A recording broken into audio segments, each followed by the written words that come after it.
go into temple and we would, have programs that we will engage in, and, whether it's deity worshiping, whether it's cooking, whether it's arranging programs or book distribution, there was always something that we could do, and we would associate like that and serve nicely together. However, now with the global pandemic, our programs we have stopped our programs. We have been on lockdown in South Africa, and it's been a challenge to associate physically with devotees or even attend temple programs. And with ISKCON being such a personal movement, it did pose a challenge for most devotees. We were lucky in a way because our many Mirages globally had live streams going on Facebook, etc. So that kept us going nicely too. But today's program will be focused on, what have we been doing? Or, how have we been actually coping through the lockdown, trying to associate, trying to continue with our Sadhu Sangha, and at the same time, help us in devotional service. How have we been managing like that? Also with the psychological side of it, with COVID and everybody's so scared to interact with people and being locked down in the house. How did we cope with this, and how are we managing? And so those are the types of themes that we will discuss today. And obviously then get some nice, lovely, knowledge sharing from our team as to how we can improve on our Sadhu Sangha. So that is a little bit of an introduction of the topic today. I'm going to now hand over to Haripriya Mataji, who will share a little bit, and then we'll continue with the rest of the panel. Thank you. Thank you, Jagannath Prema Mataji. So from my experience over the last year, it's been what I would call both sides of the coin. For the first 5 months of the lockdown last year, Ramaji and I had moved into the temple. So we didn't actually, we missed the association of the larger community of devotees, but I don't know if everybody knows it. At the moment, there's about, I think, over 200 devotees who serve at Radharanath because, it's such intense services. And then during the lockdown, Rukmini, you can correct me, but I think there was 20 of us who had to fill in for those 200 and some odd devotees. So the first 5 months of the lockdown was just intense service. There was no time to, basically do any online courses or lectures. It was just, we'd go from service to service to service, so much so that it was literally from 4 a.m. till 10 most nights we were, doing service. So, there were a lot of advantages of that. We got completely absorbed in serving. It's an experience I've never had before. It was the first time that I've spent such a long period of time in the temple. And remember, there was no outside associate. You couldn't go to the shop. It was just literally locked down. And then there was just an opportunity to just serve. There was very minimal distractions from the outside. We've had, obviously there were challenges, trying to cope physically, mentally, emotionally. There were times when we were just exhausted. We had to, cover festivals, which was quite intense, but just so blissful. And I think for me, that whole experience was life-changing. And to a large degree, I must admit, the one of the things I really loved is our prasadam. We get together for breakfast and lunch twice a day.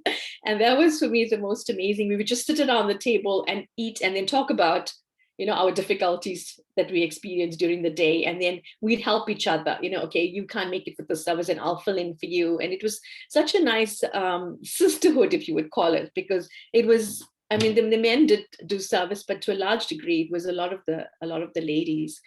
So that lockdown 5 months was just service. And then we eventually got home, and then I experienced the other side of the coin where it was just, I was missing the deities, I was missing my service, I was missing the devotees, the association. And it was literally, I could cry some days. I would just lie in my bed and be so depressed. So I can understand how everybody on the outside felt during that lockdown period. And then, you start to eventually settle down, and then, okay, let me try and log into the morning program.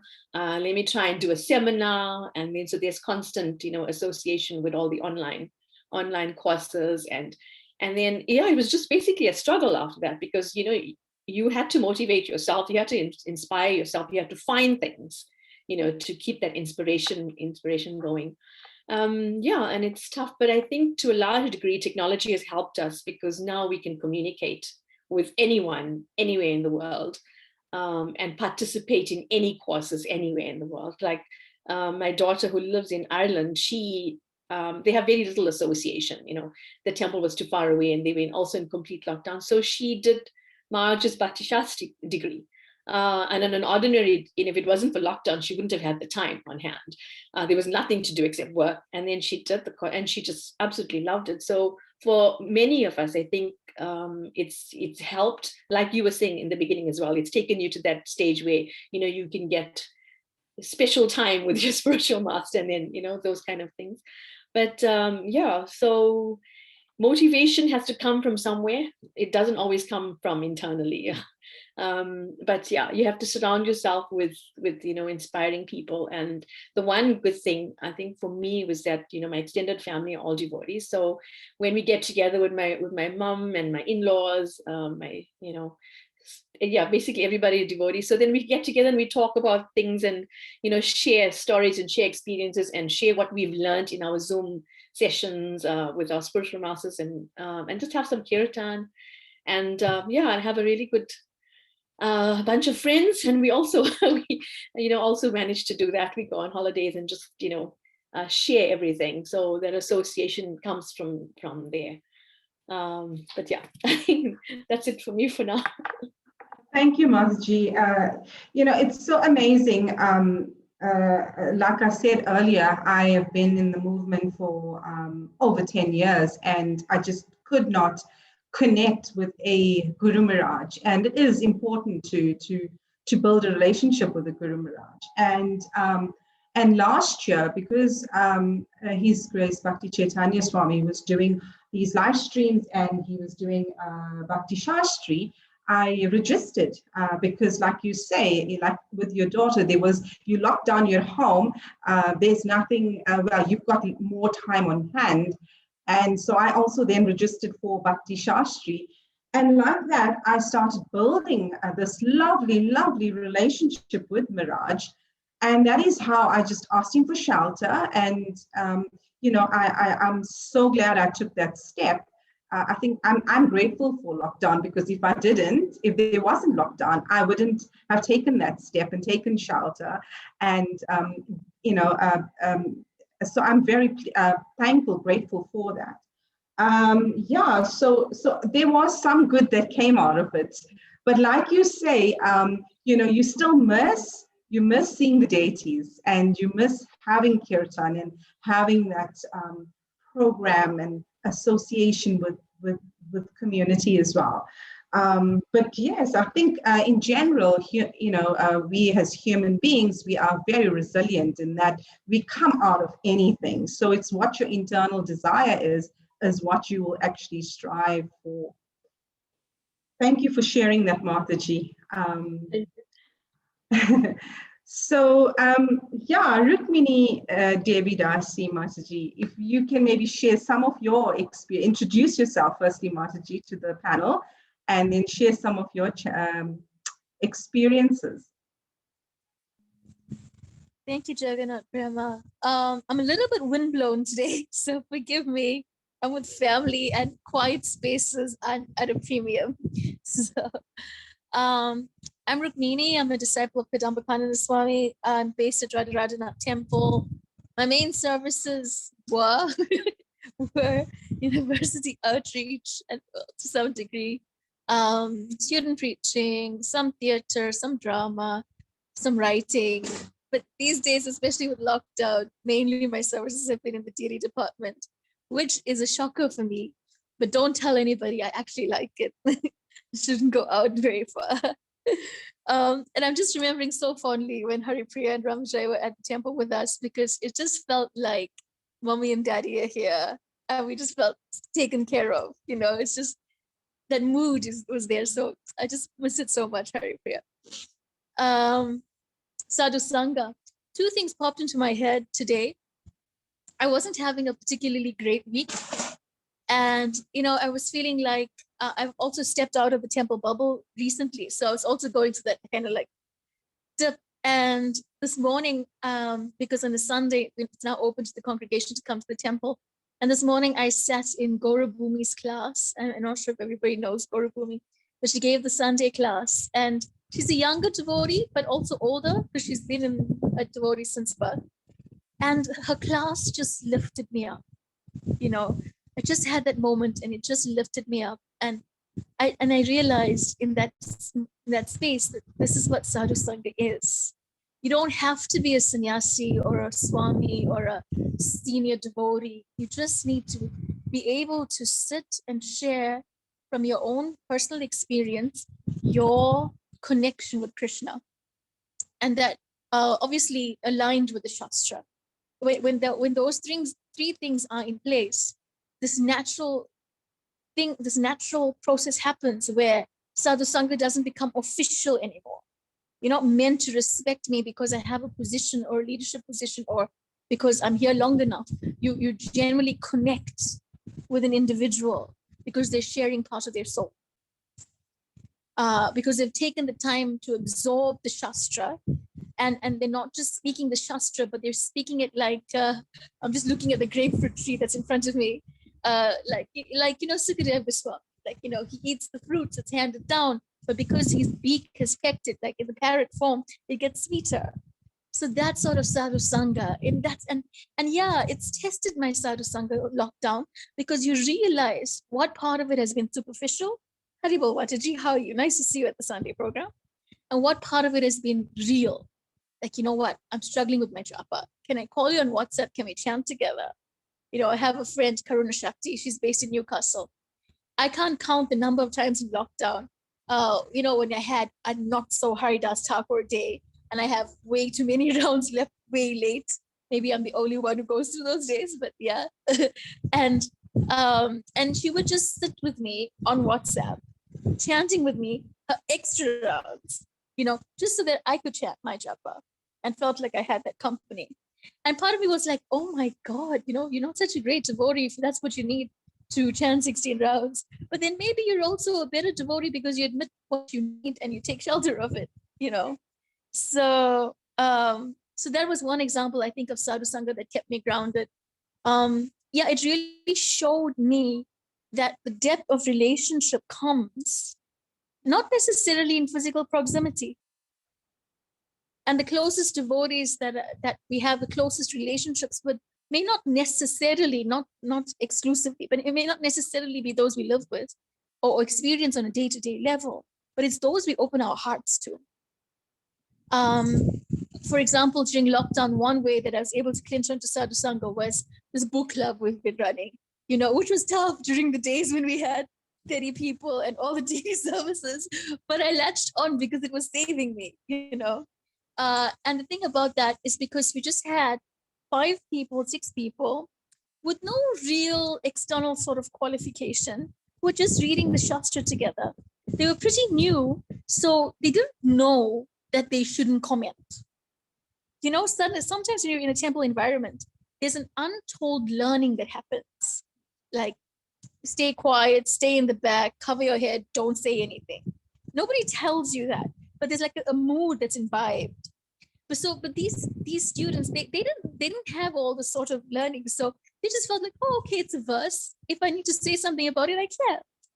And so in that sort of segment, we got such beautiful realizations, such beautiful connection, such that there was like 6 or 7 of us. But after 8 months, it was like we knew each other, like soulmates, One of them was a girl whose mom had been introduced to the temple in her youth and then sort of drifted a little bit. And she herself had never come to the temple, ever. And her only connection had been through book club. And it's been now, what, like almost a year. And I've never seen her face. I haven't physically seen her ever. But you just know so much about a person because they're willing to share the soul. So I guess my point, but I'm not wrapping it up. My point is that Sadhu Sangha will be there if I want it. And if I'm willing to be vulnerable enough to share that space with someone, it will go past the superficial level. And maybe that's what I want to leave it at. Thank you. Thank you, Mataji. That is so phenomenal that you bring that in. It's two imperative aspects. One being it's internal. So it must come from within. A lot of times people follow things robotically, just because they're doing it, I want to do it.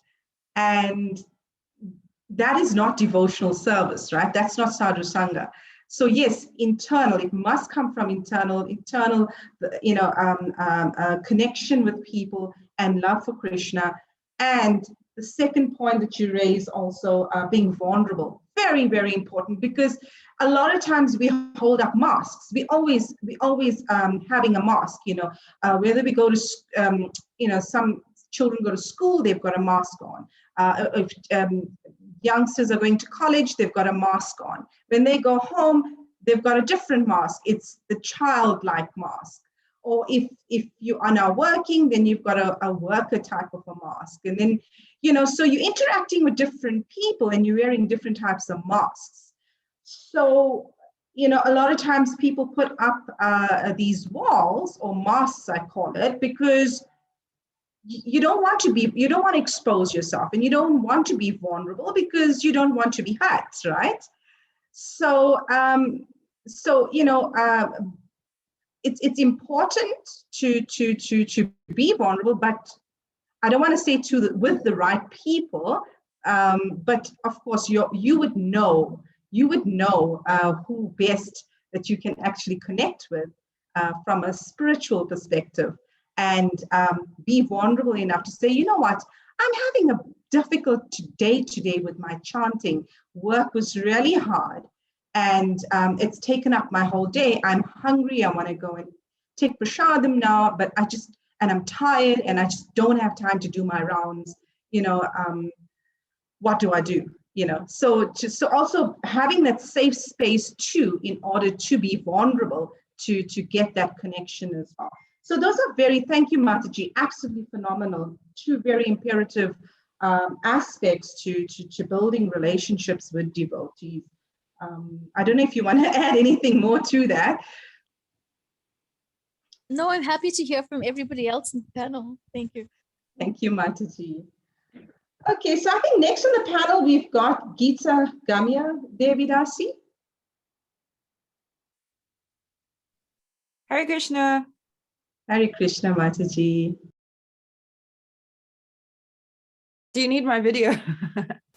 Yes, we want to see you. That's what it's all about. Okay, Hare Krishna. Hare Krishna, Mataji. Sorry, I actually couldn't log in for a little bit of time, so I'm not 100% sure if it's a question that you're asking me now or. So I think, the topic for us, I've already introduced you to the panel.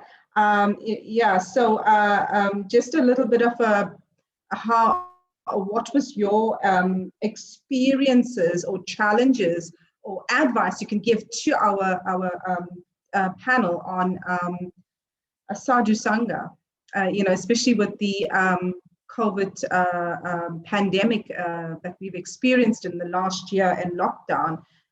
If you can maybe share with us some of your challenges and how you've overcome them. Yeah,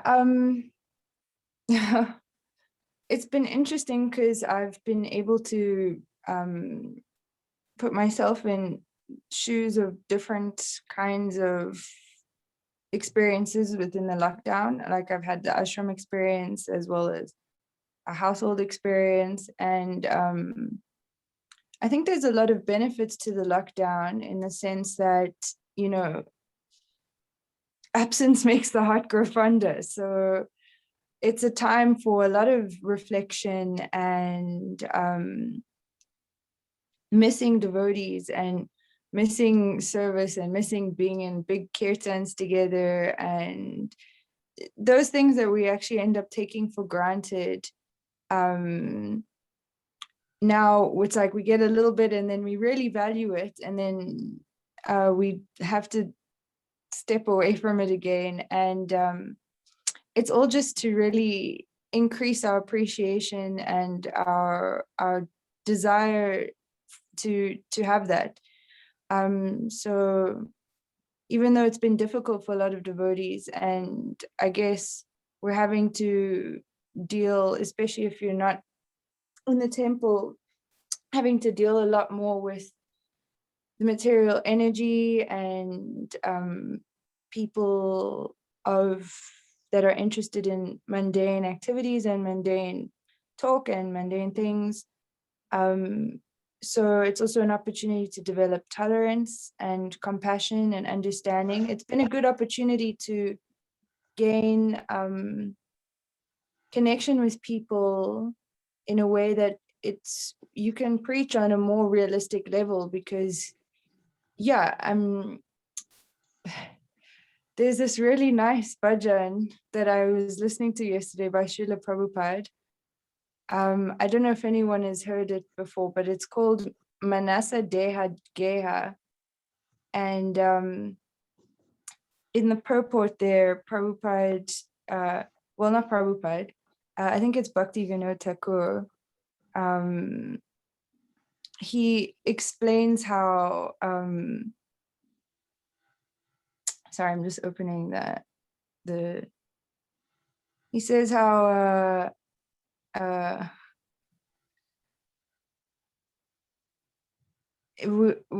in terms of full surrender of the mind, body, and senses, yes, he's talking about this, and he's saying,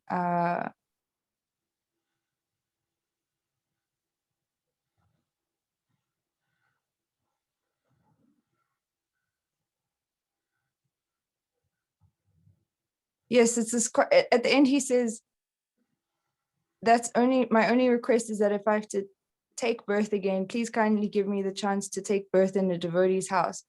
I don't mind if I'm born as an insect, but I must be in the house of a devotee. I do not like non-devotee life, even if I'm born as Lord Brahma. I want to remain with the devotees.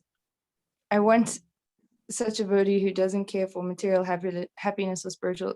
So yeah, it was just reminding me of how when you don't have the association of devotees, how much more you start to value it and see the qualities that devotees have that are so appealing and so heartwarming and so enjoyable. And you just don't get that anywhere else. You don't get that anywhere else. So missing the devotees is difficult, but having the association of devotees is such a great blessing and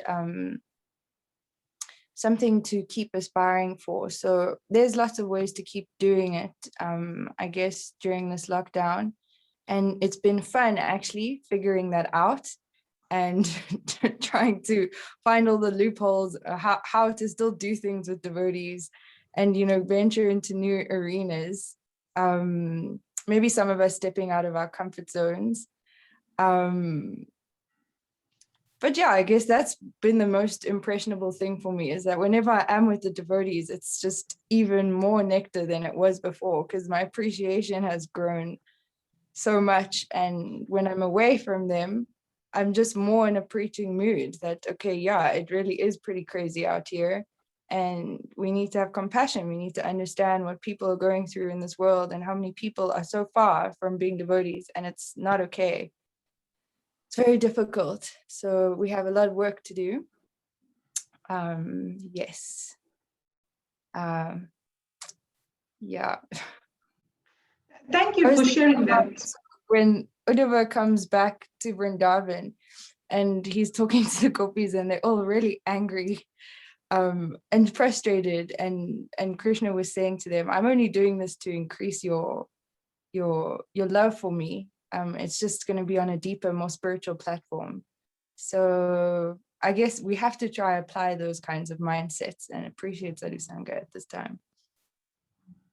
Yes. Thank you, Mataji. So, like you say, very valid point. We're missing the association of devotees because, we're in lockdown. How did you overcome that challenge? Not having devotee association, having that nectar around you. How did you actually overcome that? Well, we can always take association by chanting and by reading Srila Prabhupada's books. I have been quite engaged on some online platforms. So I have some where I'm giving association and some where I'm taking association. But really, I just made more of an effort to visit devotees, to participate more in Sankirtan and Harinam activities. I think that was where most of my focus was staying connected via online preaching platforms and visiting devotees and doing some Sankirtan, because when you see devotees and you just get together and chant the holy names everywhere, then you're getting association and you're giving association. It's just a win-win. No, absolutely on point. And something to think about also is, and this is just for the general, our callers, our devotees on call, as something to think about is giving association and taking association. It's important that it is devotional association. That is imperative, because it's one thing to kind of be around devotees, but also we need to make sure that we're not involved in mundane activities. That is important. The importance of devotee association is so that we can grow in our sadhana, right? So, and that is why we take that association. So we just something to think about is what type of association we're giving and what are we taking. I just thought I'll share that point with the team on the call. Thank you, Mataji, for Gita Gamya Devidasi for sharing that. Thank you. So the next speaker we have on the call is Shamgori Devidasi, and yes, like I mentioned before, she's very involved in Krishna Balaram Youth Group and residing in Johannesburg. Shamgori Devidasi, are you on call? Yes, Mataji, I'm here. There we go. Thank you. You may continue. So something I realized in the lockdown is that it is very difficult to be lone rangers in spiritual life, especially within Kali Yuga especially. So last year when we went into strict lockdown, I was in lockdown with my family who are all non-devotees. So I was finding it personally really, really difficult to continue serving with the same enthusiasm. However, through interactive online classes, through some non-physical services that I was doing for the Krishna Balaram Youth Group, some other online services as well, focusing more energy and more of my time on reading Srila Prabhupada's books. All these factors really helped me to regain my enthusiasm and shraddha in devotional service. No, thank you for that. And it's so amazing. Srila Prabhupada was so perfect in that way, because he worked so hard to give us so many, many, many books, and he's put in so many systems in place that we can't really say, oh, it's a global pandemic, it's a lockdown, now what do we do? There's so many books to read. There's chanting to continue with. We can, once we do our 16 rounds, we can do more rounds. Then we're cooking prasadam for the Lord.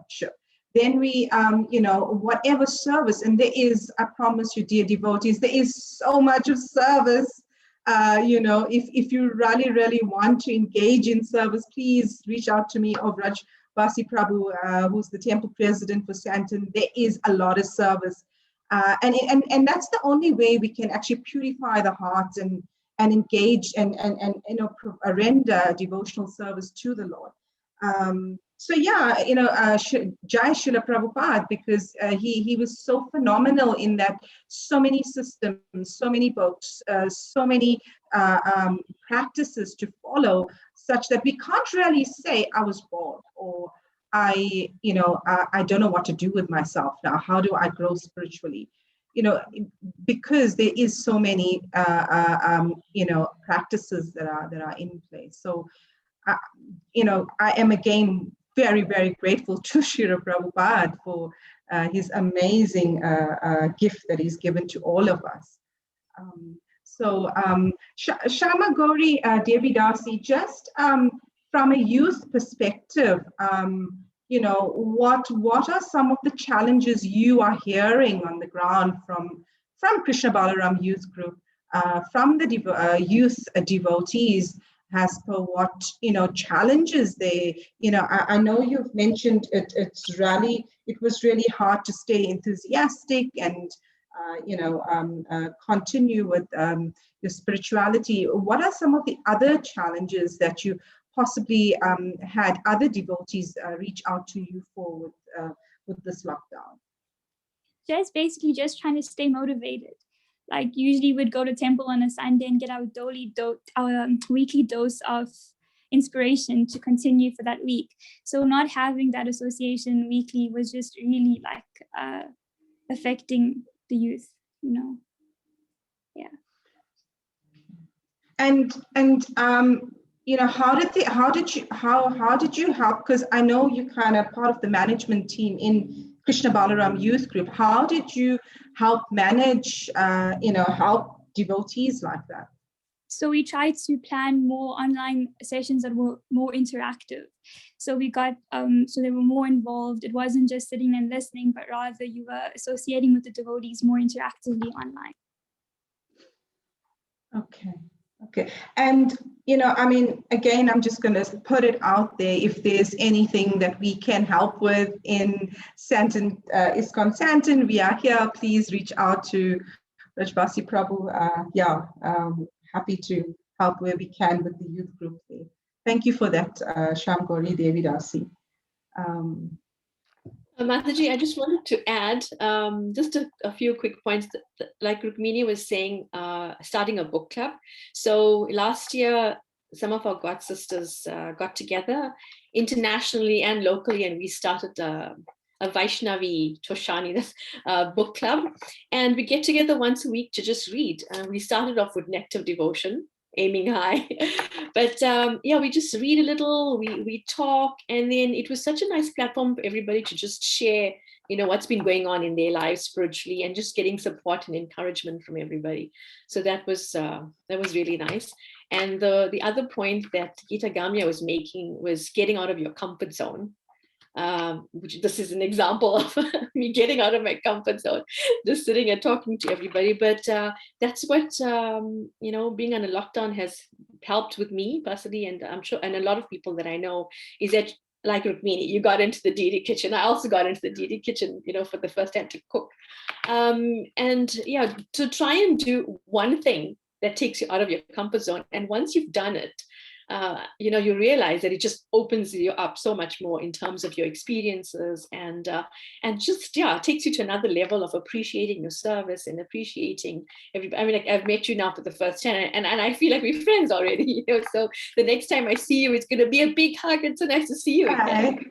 So this is all the things that have come out from the lockdown, which we just need to just step back and appreciate and be grateful for. Thank you for that, Mataji. You actually, I love that idea about the book club. I think it's phenomenal because, and like you say, it's not just local, international as well, because then we can associate on a global level with our devotees, with our community, with ISKCON. And that is fabulous because we don't know everything, right? Especially with service, like you say, you're now doing a service in the deity kitchen, whereas before you were doing other service. So, and I promise you, I've learned so many skills serving in ISKCON, like decor and things that I would never normally do. I have been doing, and project management, construction. I've never imagined that I could possibly do these things, but Krishna is so amazing like that, because if you open your heart and you associate, you get nice service. Well, whatever service, whether it's sweeping the kitchen, mopping the floors, whatever, Krishna opens up those doors as long as your heart is open. And then as slowly, when you start doing service, you're learning more skills, you getting out of your comfort zone.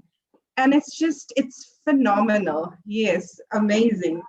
And I think also the mercy and the support comes from the devotees. Like it's scary to be in the deity kitchen. And Bhakti Chaitanya Swami, he would, though I don't know if everyone's aware of the way Radharani Temple is built. The deity kitchen is sort of like, has a stair that connects you to the temple room. So Maharaj would walk past quite often when we were cooking, and he'd always stick his head in and say, "What are you cooking?"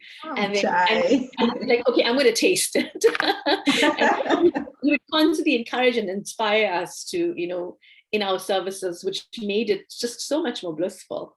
And then our God Sisters book club started. We lost our Guru Maharaj last year, and it was just such a tragic and difficult year. And we haven't even gotten over it, and we probably won't. But now that we get together on a weekly basis, then we can just talk about him and talk about our experiences with my Guru Maharaj, and then just relive everything we've had with him. So there's some good things that have come of that. Oh, that's so sweet. I can't imagine Maharaj going past the kitchen and having that loving exchange. So amazing. Wow. Amazing. So I think the last devotee we have on the panel is Madhu Sneha Devi Dasi from Kenya. Hare Krishna, Madhu Sneha Devi Dasi, are you on the call? She sent an SMS or a WhatsApp to say that she's unwell. If you just on your Sandton group, she said that she's had the vaccine, so she won't be joining us. Okay, apologies then for Madhu Sneha. I was really looking forward to hearing from her how she's coping. There is a nice community there in Kenya, but yeah, we do miss her, because she does spend a lot of time here in Johannesburg too, but unfortunately, her family and work is in Kenya. I was really looking forward to hearing how the devotees in Kenya are managing with lockdown and Sadhu Sangha. Before we continue with our interactive discussions, I just wanted to throw out a thought about a sadhu. And an association of a sadhu. Generally, scriptures-wise, they say sadhu is somebody who's a pure devotee, and like I said earlier on, he or she is somebody that is providing unalloyed devotional service to Krishna. Who you want to almost say he or she is the lover of Krishna, because everything they do, it's for Krishna. And in that way, the Lord reciprocates by always having this devotee in his heart. So the Lord always has this devotee, this pure devotee, this sadhu in his heart. So that is why we say Sadhu Sangha, because if you associate with this pure devotee, this sadhu, and we are all far from pure devotees, but we're trying, right? So if we associate with devotees, not only are we learning how to practice devotional service and growing in our spirituality, but we're also getting closer to Krishna. And that is what's so amazing about it. I always remember Miraj saying this one pastime about how, not really a pastime, but an example, an analogy of how, if it's like a father, Krishna's like a father. And just like how a father protects his child and, will be loving and giving towards his child, just like that, Krishna is towards his devotees. And I think that was it always sticks with me, and maybe I'm not expressing it very well, but I think it really resonates with me, because that is, we don't know Krishna like that, or some of us don't, but it's that loving relationship that is so phenomenal. And that is why just associating with devotees, we get closer to Krishna. So I just wanted to share that, and then we'll continue. So, a little bit more, Mataji, Haripriya Mataji, we were talking about the book club and getting out of the comfort zone. Can you maybe give us an example of, like a practical example of how, I know you spoke about cooking in the kitchen, and then, of course, you're doing a book club. And, of course, now we're doing this lovely women's dialogue as well. If you can maybe give some advice to our devotees online on how to kind of get out of the comfort zone and grow in our Sadhu Sangha. Well, I think what I've decided to do personally is once a month, allow myself to do something scary. So this is my once in a month. I'm done for June. A lot of the services are going to come to you, and they're going, they're going to be scary. You've never done it before. You're going to say no. But sometimes you get just thrown in the deep end. Like the one morning in the temple, I've never dressed the deities before, but there was nobody in the morning. Not nobody, they needed some help. So I got onto the altar to dress the Lord for the first time without even watching someone doing it, because if from deity worship, you have to watch someone for 3 times and they watch you for 3 times and then you do it on your own. And I was standing in front of Mahaprabhu and telling the Lord, okay, you dress yourself and just use my hands. And it was such an amazing experience. And and I've taken whatever I've learned from that, and then obviously you do it more often and you watch devotees and you learn, and then my worship at home actually has gone to another level. It's a more deeper level, because maybe we don't see the Lord in the temple in the same way as we do at home, but then after that experience, then that relationship becomes a lot deeper, and I've noticed it in my deity worship at home. So my advice to everybody, just pick one scary thing a month, and you will see that it will just grow you in areas that you never thought possible. And when the Lord gives you a challenge, he gives you the ability to do it, or the inspiration, or the courage, or ultimately you get support from your family and your friends that help you do scary things, like talk to you today. Jai, thank you, Mata, for sharing that. I see I've got a comment on the side here. A devotee says, Rajeshwari is on the line. Rajeshwari, Hare Krishna, Rajeshwari Mataji. Can you maybe share with us some of your experiences or challenges that you've had, or realizations that you've had in the past year with the COVID lockdown? Hare Krishna, dear devotees. I think my experience has been, I would say, limited to mostly association at home with some of my closest friends, and really talking to each other about deeper matters, and supporting one another through, whatever it may be that we each are going through at our different points in our lives. And just knowing that we'll always be there, and be there for one another, it's a real comfort. And to have devotee association, to be that close, is something of a rare gift, I think. If you can talk to someone about your deepest fears, from a devotee perspective as well, who can help guide you, not, in just a general way, but, from a Krishna conscious perspective. It really helps us on our journey along. So yeah, I think we are really particularly missing deity worship, because we do a little bit of service at Shri Nitai Gaurahari, and we just got informed that temple services are no longer available at the moment. So yeah, I mean, it helps that we have Gaur Nitai at home to keep us going, but we certainly miss our services at temple.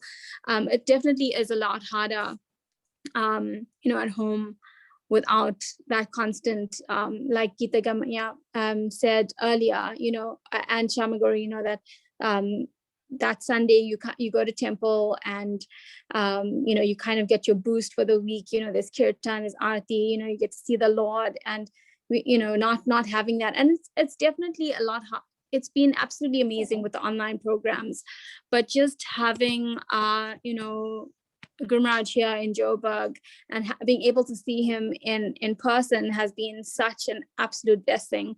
Like, I definitely feel like before I took his association and the association of the devotees for granted in a big way, and I definitely have a deeper appreciation for devotee association, for my Guru Maharaj's association, and just trying to capture every moment I'm able to with the devotees is now sort of my goal, so I definitely feel like I'm more hungry for devotee association. And it's someone earlier said that distance makes the heart grow fonder, and it's certainly true.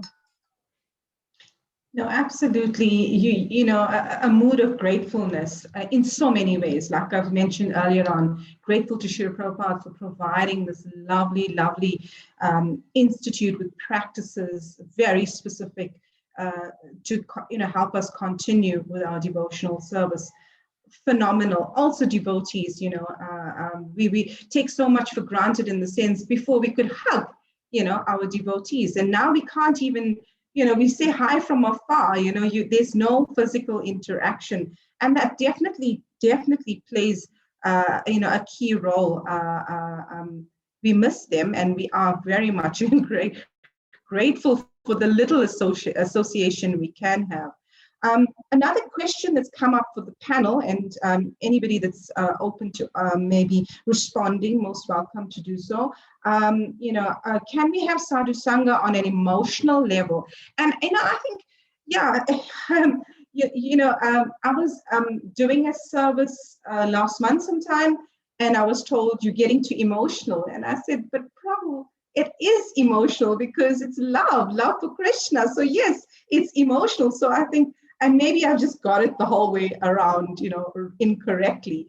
But, it is an emotional, spirituality is kind of emotional because it's love for Krishna. So can we maybe ask the panel, what do they think? Can we have Sadhu Sangha on an emotional level? Anybody?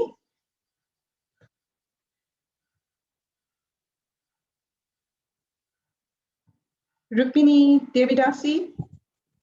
Hare Krishna. Yeah, I was thinking about it. One thing that comes to my mind is a conversation I was having with the devotee as to the value of emotional intelligence. And the point that came across is that sometimes you mistake emotional for sentimental. And they're actually two different things. Relating on an emotional platform doesn't need to mean that we are relating on a sentimental platform. To relate on a sentimental platform means, I just let my feelings or my get carried away by some sort of pulling of the senses. But relating on an emotional platform means that I feel heart-based. Because how can you involve your heart and say there's not going to be emotion? I'm thinking of Devamrita Maharaj's book, Bhakti Bhava. So how can we say that if we're not relating, can they be Sadhu Sangha on an emotional platform? what sort of sadhu sanga would we have on any other platform? You know, if we keep it to the intellectual platform and the heart is not involved, our mind may be satisfied, but for how long? If we keep it to the that's the intellectual mental platform, it's just a physical platform, you know, we just move our hands together, you know. Unless it is on the emotional platform, the heart is not involved. And unless the heart is involved, what sort of sadhu am I? You know? And that question that you raised earlier, like the sadhu means one who does unalloyed devotion. Like, you know, when you were quoting it, I was thinking, okay, cross that box or scratching that one out. Okay, guess I'm not a sadhu. But I also think that sadhu means one who reminds you of Krishna. And anyone who takes that time to remind you of Krishna or remind you to align yourself back on the Krishna conscious path, sorry for the lighting, is a sadhu. And so therefore, I would go as far as saying all sadhu sanga should include the emotional platform. You know, not just limited to, but should include the emotional platform. Stop there. Thank you for that, Mataji. Absolutely right. You know, two things. One being, associating with devotees doesn't necessarily mean pure devotees, with unalloyed devotion. But just somebody who reminds you, or, you know, you're talking about Krishna's pastimes, or you doing activities in service of the Lord. That is also really what sadhu sanga is and what we're talking about. You know, something that comes to mind too is the fact that, you know, like I mentioned earlier on, associating with devotees, we should try to not get involved with mundane activities, rather speak about Krishna's pastimes, or have a, you know, kind of a japa session, or, you know, kind of try to render service in some or other way relating to Krishna, because, you know, it's one thing to associate with devotees, but if we getting off track, it's not going to help very much, because, you know, the idea is to grow in our spirituality. And I don't know, please correct me here, Mataji, if I'm on the wrong track myself. Haripriya Mataji, what are your thoughts on that? Yeah, I agree, actually, because, you know, when you serve with people, you forge relationships that, I suppose, it gets onto a deeper level than your typical friendships. And once you've gotten to that level of friendship, you're basically friends for life, but not on a superficial level, but on a level where you can, like Rukmini said earlier on, you know, you open up your heart to them. And if that's one thing you can, you know, I could take away from my experience of the last year, is that Rukmini and I've known her for as long as she's been in the temple, but that couple of months that I spent with her, yes, you know, I have another daughter now, because we've served together on the level where we're like, you know, doing this war together on the battlefront. So so surround yourself with good devotee association, Vaishnavis that support you and that are really your well-wishers. And then that genuine friendship is where you can grow. And basically, you just won't feel alone in this world. You're serving together, deepen your relationships, and then find, you know, just surround yourself with a tiny group of people that, you know, have your genuine best interest at heart. And then you can call on whenever you need it. So Awesome. Yeah, thank you so much for that, Mataji. I see we're out of time, but I'm going to open up the floor if anybody has any questions. I see I've got another. Thank you. Thank you for that lovely comment there. Really appreciate that. I'm not sure who it came from. Thank you, devotee, for that. Any questions from our team on call for our panel? Please, now's your time to ask questions. If you need support or anything, if you just want to make a comment. Hare Krishna. I'd like to direct a question to Rukmini on the topic of vulnerability. As Mataji is in ISKCON, and some of us who may have served on, in management in some ways, it's and the truth is that most of management in ISKCON is still quite male driven. To make ourselves vulnerable in order to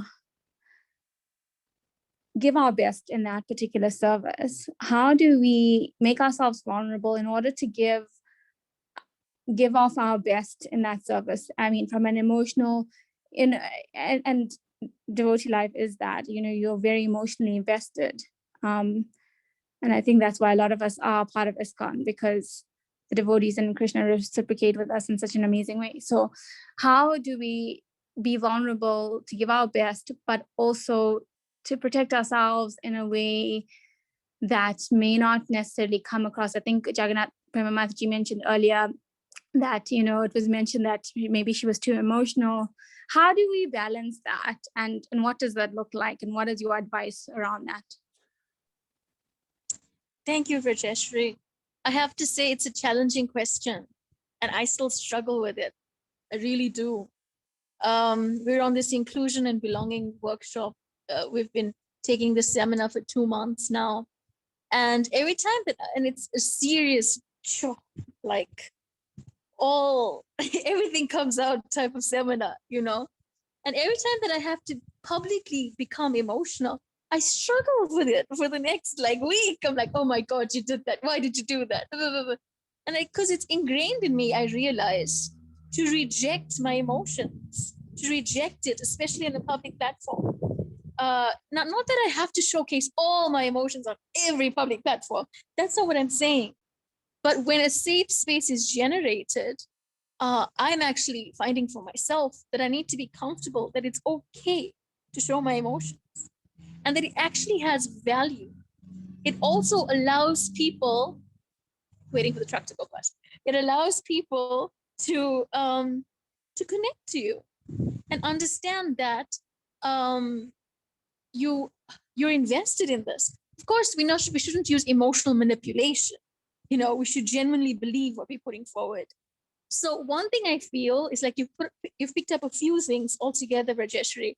But one thing I feel like in the managerial circle, I can understand how it becomes tougher. Now, I'm a sort of passionate person. When I believe, when my heart is invested in something, I'm gonna just say it, and sometimes it comes out all wrong. But I genuinely believe that we're put in a certain circle because we have something to offer. And as a woman in a managerial circle that may be male dominated, I don't need to become masculine. I do need to function with emotional intelligence and general intelligence. I don't need to make everything emotional. I can function with sensibility, common sense, and just fine-tuned intelligence. But it also doesn't mean that I have to leave my emotion out of it, because it is important that as a feminine gender, we're able to balance that people's feelings and the effect that it has in the world should be taken into account. And if we don't present that voice, who will? So I guess part of my answer is, when you need to personally be vulnerable, choose to do so in a space that's safe for you. If you feel it is with people that won't hear you, you don't need to be vulnerable. You don't need to expose yourself, But from a managerial perspective, still stay true to who you are. You don't have to become like everybody else to exist, because what you have to offer is of value. And in that sense, value your emotions and what they bring to the table. I hope that helps. It's just where I'm at now, but I hope that helps. It does. Thank you. Thank you so much. Thank you, Rajeshri, for that valid question. We'll take one more question, and then I think we'll wrap it up, because we are a bit on over time. Is there anybody else on the panel that would like to share, comment, or question?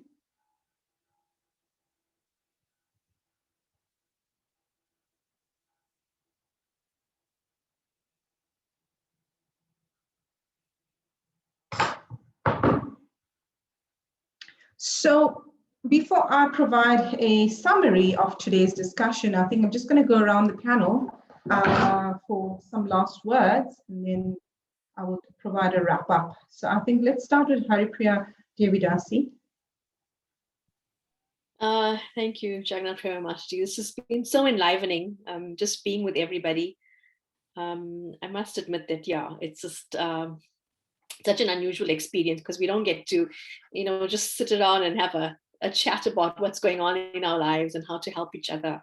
So this has been wonderful. I'm very grateful to be here. Just one last point that I was thinking about. The one thing that's also come up in this last year is that, I found at least one senior Mataji, if I could call her that, we said we must take association of senior devotees, but a lot of the time we take association from our gurus and our spiritual masters, and they all male figures. And sometimes you need that female figure who will just give you love. And I have this one Mataji who just, every time I speak to her, she just, makes me feel loved. And just so if you can find somebody just to add to your group of friends, that would be really nice, because we associate with our peers where we open up and talk about things, and then also we need someone to just love us unconditionally from a senior devotee perspective. So that was also really nice that I've discovered recently. And I think I've just said a lot, but thank you so much, and it was just wonderful being with everybody. Thank you, Mataji. Yeah, absolutely on point there. One of the things that really attracted me to ISKCON was this one very senior Mataji, elderly Mataji in Johannesburg. And she was so loving. She's like my dear friend. We keep in contact daily, and she's just such a loving devotee. And, she started engaging me from cleaning vegetables in the beginning, and that's how I grew and developed. But you're absolutely right, have that one Mataji that you can actually go to that will, provide that heartwarming love and guidance that we all need. So thank you for that, Mataji. Rukmini Devidasi. You can maybe conclude. I'll be brief because we've also want to hear from the rest. I'd say the last word I would have about Sadhu Sangha is authenticity. If we associate on an authentic level, we'll receive authentic association in response. And that authenticity must be tempered with a non-judgmental attitude. I think that's the one thing that ruins Sadhu Sangha, when we start judging. And I realized that sort of judgmental attitude that I have comes from a lack of kindness. And that lack of kindness comes from a lack of humility. And so if I'm humble enough, I'll learn to be able to be kind and authentic with others, and that will bring me that sort of association also. So that's my parting shot. You've unpacked that beautifully, Mataji. It's all starting with humility. Thank you for that. Gita Gamya Devidasi, if you have a few words to share with us in conclusion. Hare Krishna.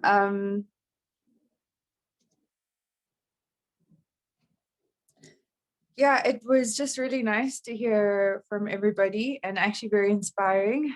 I'm sorry I missed the beginning of it. I don't have anything more to add, but I really appreciate what I've been able to hear from this. So thank you for all of the insights and inspirations. Thank you, Gita Gamya Devidasi. Jai. Shamgori Devidasi.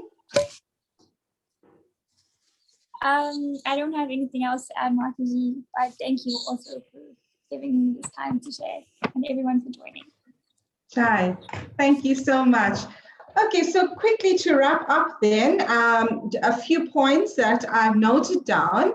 Sadhu Sanga, how do we maintain, continue, motivate ourselves to continue in this global pandemic, especially being women? One very nice point that came up from,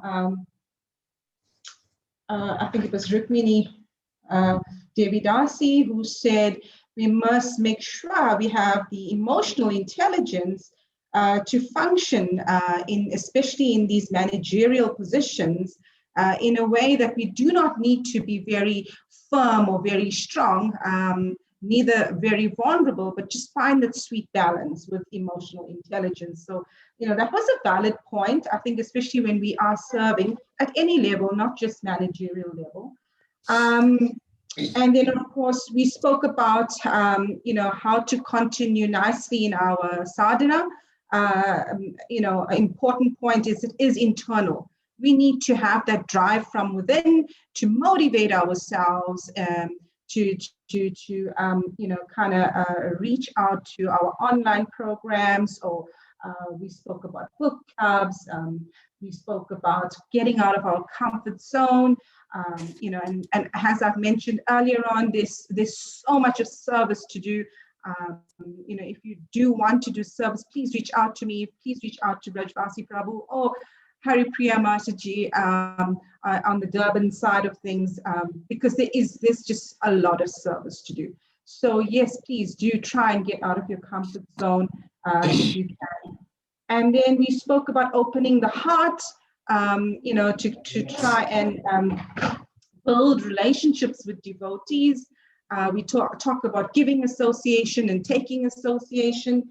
And just one point on that also is to make sure we don't have to dive deep into, being vulnerable and opening the heart and being emotional with devotees. That should be instinctive, that you slowly build relationships with devotees, and you will know when, you're ready to be at deeper levels of vulnerability.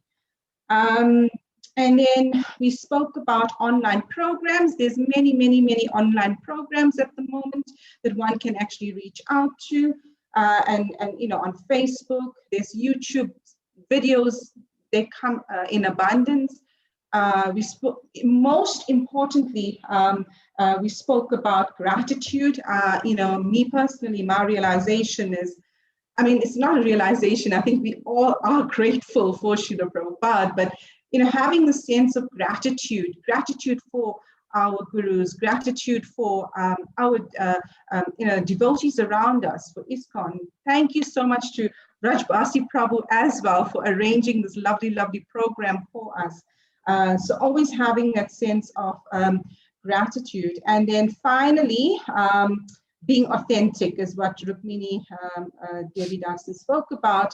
Just being authentic to yourself, and it's tempered down to not being non-judgmental. And of course, and how do we become non-judgmental? As just try and be more kind and try and be have a little bit of humility. I'm hoping I wrapped up all of those points we spoke about today.